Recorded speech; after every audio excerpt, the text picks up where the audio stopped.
Now, a more personal take on how the Trump administration's immigration policies have created fear and uncertainty for many communities. Santiago Campos of the NewsHour's journalism training program, the Student Reporting Labs, spoke with his family members who lived through an earlier government crackdown. In the 1950s, the Eisenhower administration deported hundreds of thousands of Mexican immigrants, both documented and undocumented, as well as American citizens of Mexican descent. This included my grandfather, Daniel Campos. He and his family were among those deported to Mexico. His mother was undocumented, but he was a U.S.-born citizen. Why they would deport us, I don't know. But I know they would deport us. And we should have been, we were U.S. citizens. The powers to be were white.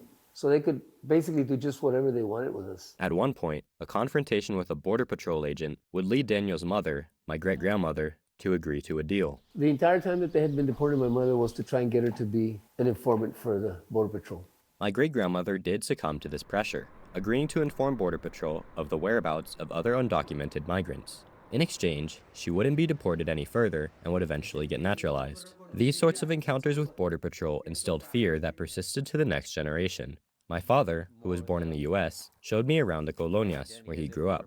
These were unincorporated communities near the border, primarily inhabited by undocumented migrants and their families, with very few resources and in poor living conditions. This was originally a one-bedroom shack built out of discarded political campaign billboards, but we lived in a community of poor, undocumented immigrants. We didn't experience the wrongful deportations. We still grew up in a community where that was still a very real threat for us, or at least we felt that it was still a real threat because we knew what our family had gone through. When my father was young, in the 1980s and 90s, the process to cross Border Patrol checkpoints often didn't involve showing papers. They would simply ask you whether or not you were a citizen. What if one day I say yes and they don't believe me? Because it was purely based on what you looked like. We were poor, we were brown, we didn't have any kind of identity documents that said that we were from here. Mentally, it was a constant threat that we had to encounter anytime we traveled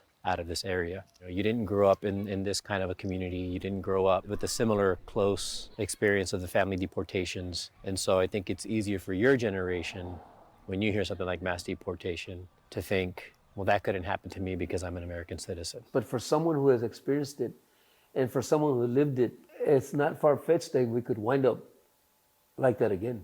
Despite these struggles, my family has successfully escaped poverty and built better lives for themselves.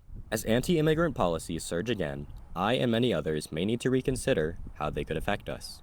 For PBS News Student Reporting Labs, I'm Santiago Campos in Elsa, Texas.